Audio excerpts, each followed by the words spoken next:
नमस्कार विद्यार्थियों, आज हम व्यापार की शर्त के उसी टॉपिक के क्रम में पार्ट 3 ले रहे हैं। जैसा कि मैंने पूर्व व्याख्यान में आपको बताया था, अभी हम व्यापार की शर्तों के प्रकार पढ़ रहे हैं और आज ये प्रकार का जो है अंतिम कंटेंट है, जिसमें हम शेष व्यापार की जो शर्तें हैं उनके बारे में अध्ययन करेंगे। आज जिनका अध्ययन हमें करना है उसमें नंबर 5 जो हमारी व्यापार की शर्त है उसका नाम है double factorial terms of trade, यानी इसको बोलते हैं द्विघटक व्यापार की शर्त। इससे पूर्व यानी जो चौथी व्यापार की शर्त जिसका कंटेंट आपने कल पढ़ा था, उसमें आपने पढ़ा था कि single factorial terms of trade क्या है। एकल घटक व्यापार की शर्त में ये बताया गया है कि यदि वस्तु विनिमय व्यापार की शर्त को निर्यात करने वाले उद्योगों की प्रोडक्टिविटी के सूचकांक से अगर मल्टीप्लाई कर दिया जाए तो single factorial terms of trade ज्ञात हो जाती है।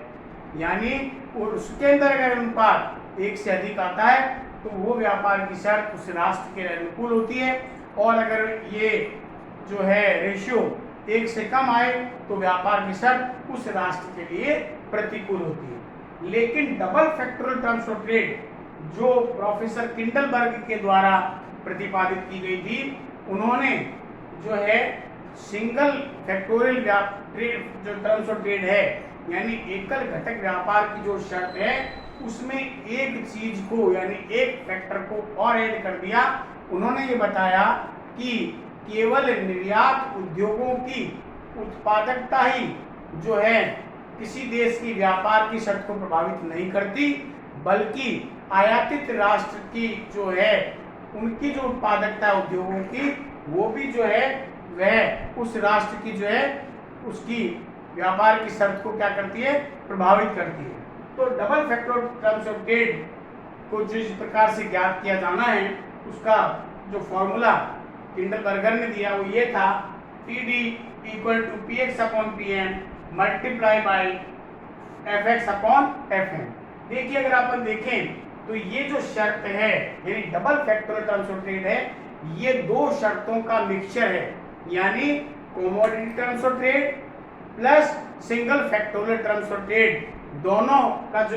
अगर हम जोड़ दें तो हमारे सामने जो है वो double factorial terms of trade आती है। किस प्रकार, देखिएगा कि जो है double factorial terms of trade का जो फॉर्मूला है वो है PX अपॉन PM। अगर हम केवल इसी को देखें तो आप देखेंगे ये जो फॉर्मूला है ये कमोडिटी टर्म्स ऑफ ट्रेड का होता है, यानी जो है वस्तु विनिमय व्यापार की शर्त का ये फॉर्मूला है जिसके अंदर PX अपॉन PM करते हैं। इसका मतलब है एक्सपोर्ट कमोडिटी का प्राइस इंडेक्स बटा इंपोर्ट कमोडिटी का प्राइस इंडेक्स, और अगर उसको अगर हम FX से मल्टीप्लाई कर दें, FX का मतलब होता है कि productivity index of the exporting country, यानी जो माल एक्सपोर्ट किया जा रहा है उस प्रोडक्ट की उस इंडस्ट्री की प्रोडक्टिविटी का जो इंडेक्स है उससे मल्टीप्लाई कर दें तो देखिए ये केवल इसको अगर आप देखेंगे तो ये जो है कमोडिटी टर्म्स ऑफ ट्रेड है, और अगर इसको नीचे का जो अगर आप FX को ले लें इसके साथ FX को मल्टीप्लाई कर दें तो हमारी single factorial terms of trade बन जाती है। लेकिन double factorial terms of trade में उन्होंने क्या कहा कि अगर हम productivity index of the import की भी अगर जोड़ दें इसमें, इसको इंक्लूड कर लें तो उस राष्ट्र की double factorial terms of trade ज्ञात की जा सकती है। तो इसका ओवरऑल फॉर्मूला क्या बना, इसका फॉर्मूला बन गया TD = PX upon PM multiply by FX upon FM। यानी इसका मतलब ये है कि TD का मतलब यहाँ double factorial terms of trade, PX upon PM का मतलब commodity terms of trade, FX का मतलब प्रोडक्टिविटी इंडेक्स ऑफ एक्सपोर्ट और FM का मतलब है प्रोडक्टिविटी इंडेक्स ऑफ इंपोर्ट। और वो ये है कि अगर if index number increase then price index of the exporting country, तो इसका मतलब है वहां पर आपकी जो टर्म्स ऑफ ट्रेड है वो फेवरेबल होगी। यानी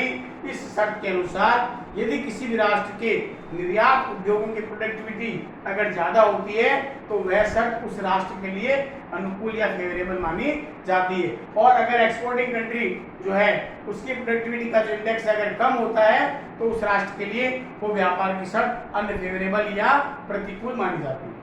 उसके बाद नेक्स्ट नंबर 6 पर आती है, वो है मार्केट टर्म्स ऑफ ट्रेड। इसको बोलते हैं बाजार व्यापार की शर्त। और ये शर्त जो दी गई प्रोफेसर जो है किरसे के द्वारा दी गई थी, प्रोफेसर केरसी के द्वारा दी गई। और केरसी में जो बताया गया उसमें ये कहा गया, इस शर्त में सबसे महत्वपूर्ण जो बात है वो क्या है कि इसमें आयातित राष्ट्र के वस्तु के मूल्य और मात्रा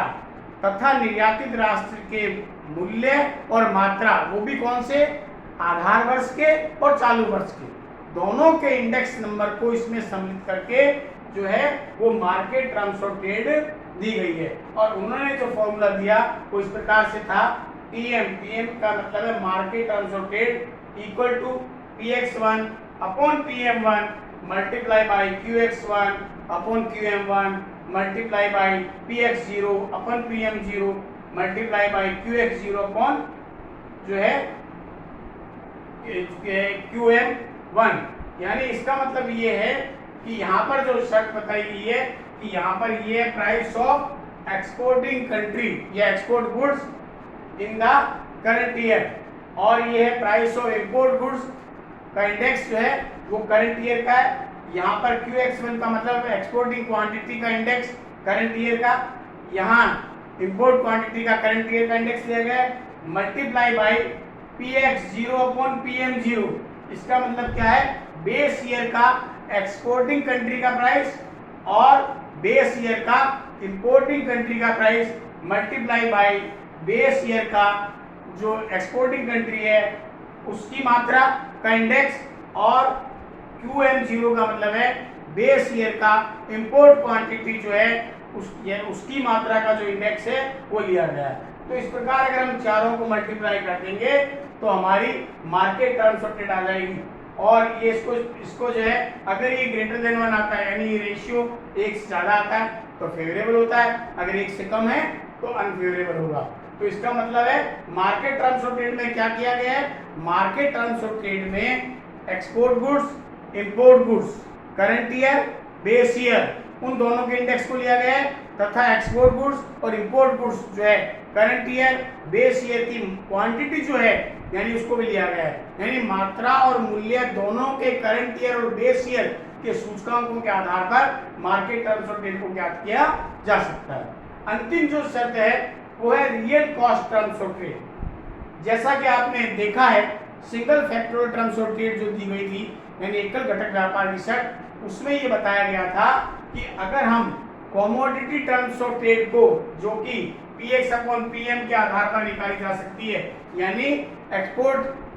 जो है इंडेक्स कमोडिटी का और import index of the commodity का, उसका अगर हम आपस में भाग दें, उसका जो अनुपात निकालें वो हमारा सिंगल फैक्टोरियल टर्म्स ऑफ क्या कमोडिटी टर्म्स ऑफ ट्रेड होगी। और उसको यदि हम निर्यात करने वाले राष्ट्र की उसकी उत्पादकता से अगर हम मल्टीप्लाई कर दें, एफएक्स से मल्टीप्लाई कर दें तो हमारी single factor terms of trade आती है। लेकिन real factors terms of trade जो कि जैकब वाइनर के द्वारा दी गई थी, उन्होंने इसको इस प्रकार से स्पष्ट किया कि यदि एकल घटक व्यापार की शर्त यानी single factorial terms of trade को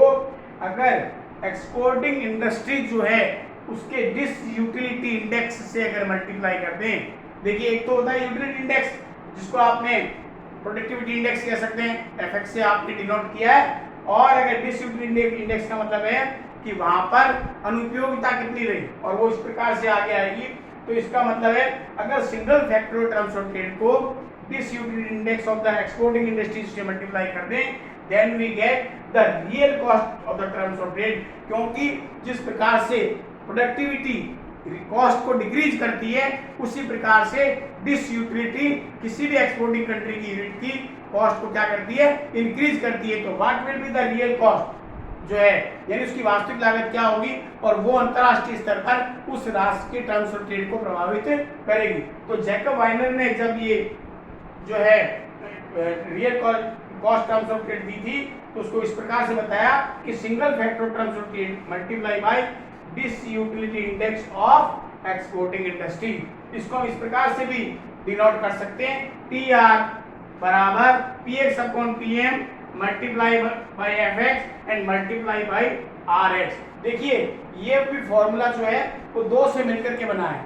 अगर हम पीएक्स अपॉन पीएम को लेते हैं तो ये क्या शो कर रहा है, ये शो करता है कमोडिटी टर्म्स ऑफ ट्रेड। अगर इसको एफएक्स से मल्टीप्लाई कर दें, एफएक्स का मतलब जो एक्सपोर्ट यूनिट है उसकी प्रोडक्टिविटी से मल्टीप्लाई कर दें, तो केवल इतना ही अगर फॉर्मूला लें तो ये single factorial terms of trade बन जाती है। लेकिन इसमें एक चीज जैकब वाइनर ने ऐड कर दी, वो है आरएक्स। और आरएक्स का मतलब क्या है,